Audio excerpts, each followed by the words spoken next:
Okay, so the title of the talk, as Kurt sort of suggested, is how can freelancing help remove social economic constraints? So let us try. Where do I press? Here? No. Okay. So there's three key takeaways from this presentation, and that's all I want to try to get out of this. The first is that freelancing, whether we like it or not, is pretty much our future. So if you have kids, they're most likely going to be freelancers in the future.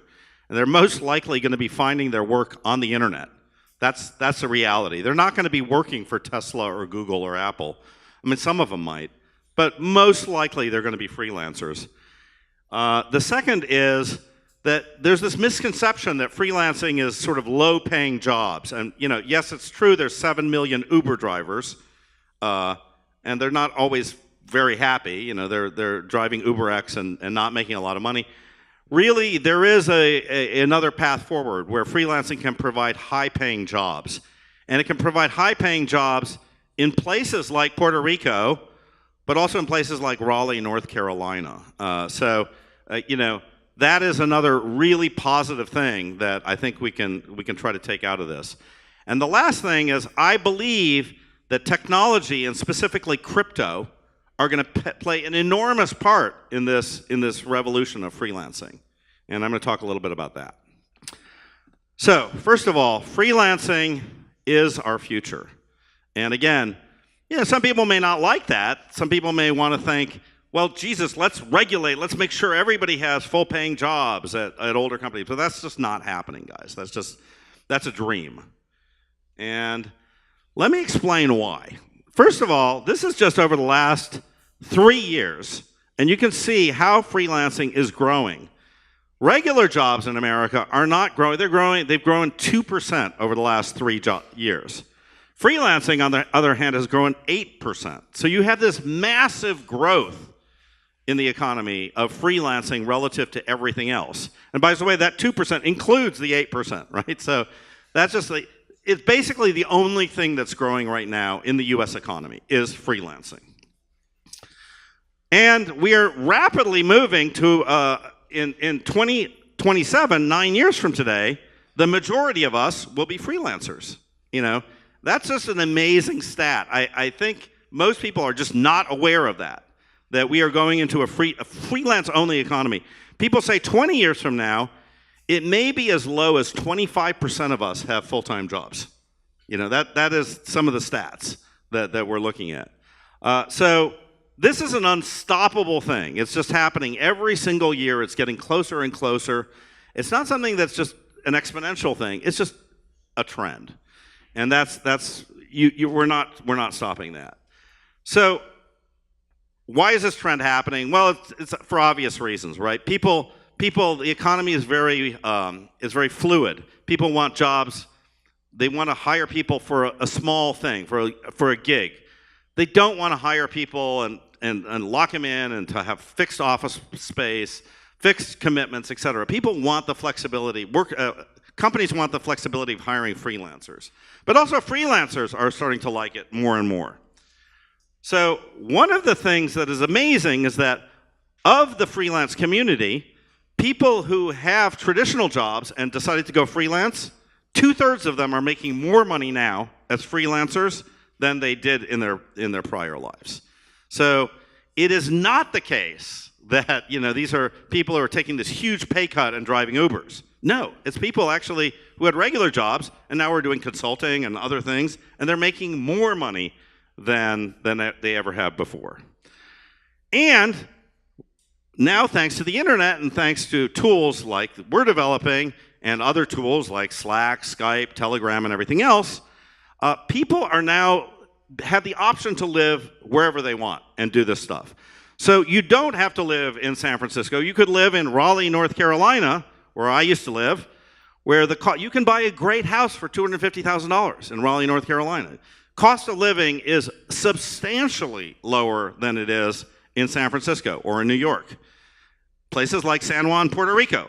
So there's a lot of great places that if you have the expertise, you have the skills, you can now move your freelance business to wherever you like. And that's a huge thing.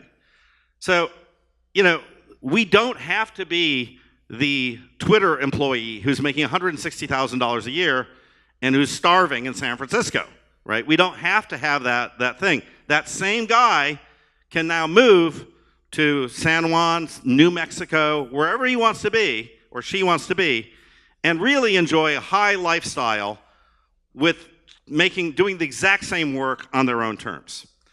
So that's the reality, and that's why freelancing is such a really great path forward.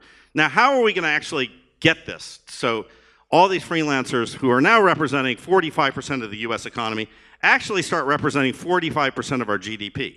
Right now, it's only about 15% of the GDP. So right now, it is true that most of these freelancing jobs are driving Ubers, raking lawns, doing low stuff. How do we take that and move it to the high end?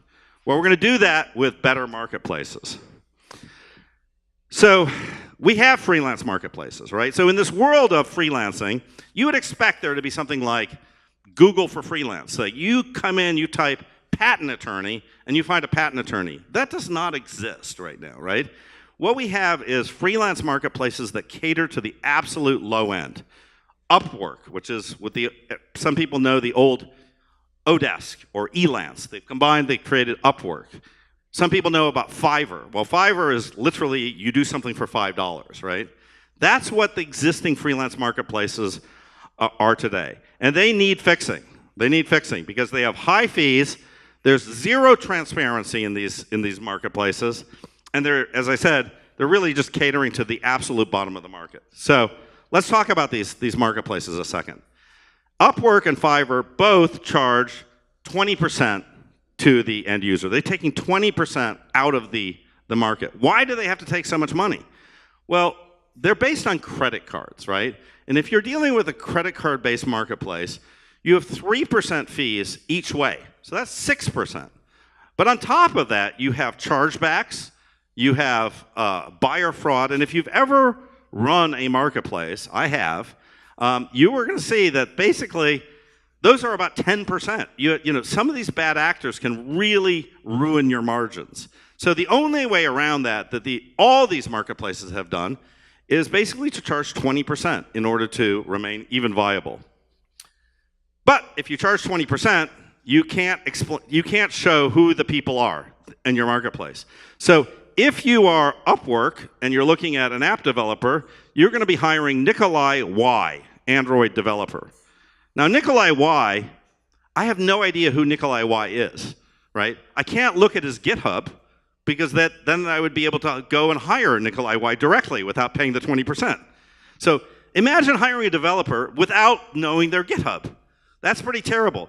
Not only that, I can't find out who recommended Nikolai Y because the people that recommended Nikolai Y are also anonymized. Now, think about the following. Let's suppose Brock recommended Nikolai. If I know Brock, and I do, or I know of Brock, and Brock recommended Nikolai, I'm absolutely going to go and look at Nikolai because the personal recommendation that Brock recommended Nikolai is so valuable to me, right? But this can't happen in this world. In Fiverr, it's the same thing. You're dealing with a guy named Socio-Economic. Now, are you going to hand over your Facebook account to Socio-Economic? Are you going to hand over the login? No way. Are you going to go, have your legal work done by a guy named Lawyer Guy? No, I would recommend not doing that. So the problem is, if you really are a lawyer, if you're really a great social media marketer, you have no room on these marketplaces. You just can't exist. So this basically means that all these things are for just the low end only. That's it. Logo design, cheap logo design, fake Twitter followers, this kind of thing. It's not a great place for professionals, so we need to make something better. We've built this, and we built a completely open and transparent system where you have to log in with GitHub, you have to log in with LinkedIn or YouTube, and everybody can see everything, right? So in this model, everything's transparent. Buyers can find the service provider they want just by searching. So you can search for Telegram marketer, and you can find 10 Telegram marketers. And you can look at their LinkedIn, and you can see, are they, in fact, do they have any skills in Telegram marketing? You can look at their Telegram. You can look at the thing that they do. Once you found the person you want, the job is initiated by smart contract. So you are now dealing directly with the person, the service provider. You prepay with a cryptocurrency, and as soon as the job is complete, the seller receives that cryptocurrency. So it's all done through smart contracts. And we take 0 fees. So it's completely transparent, and everybody gets paid in cryptocurrency. So there's no friction, there's no credit card fees, there's no chargebacks. We don't have to have a whole staff doing fraud protection. It's totally scalable, and there's no fees. So it's completely, fully transparent. So if you were a high-end professional like Miko Matsumura, you could hire Miko Matsumura on this platform, right? And you can see everything about Miko Matsumura, their Facebook, their LinkedIn, their GitHub, everything. We handle, the smart contract handles the escrow and the arbitration. So if there's a problem, it's solved with arbitration. As a buyer, not only you have the recommendation of a person you know that Brock Pierce recommended this person, but you know that you actually, the seller's not going to get paid until you're happy, and if there is a problem, it's going to be solved by arbitration. So that's a pretty big step. So the conclusion really of this talk is this: freelancing is the future. It is absolutely the way we are going to be working in the future. In the next 5 to 10 years, we're all going to be freelancers, one way or another. Let's build a better marketplace. Let's build a better environment where everybody can find everybody else just in a search engine, just like Google. It should be just as simple as Google. And let's make it completely transparent without fees. That's our mission. And let's live where we want to live. Let's not be subject to all these New York rents, San Francisco rents. There's a lot of fantastic places to live on this planet where living is cheap and it's good. And so I think that's really the message. It's a very positive one. I think blockchain really and tokens can really solve this problem, and I think freelancing is the future. Thank you very much.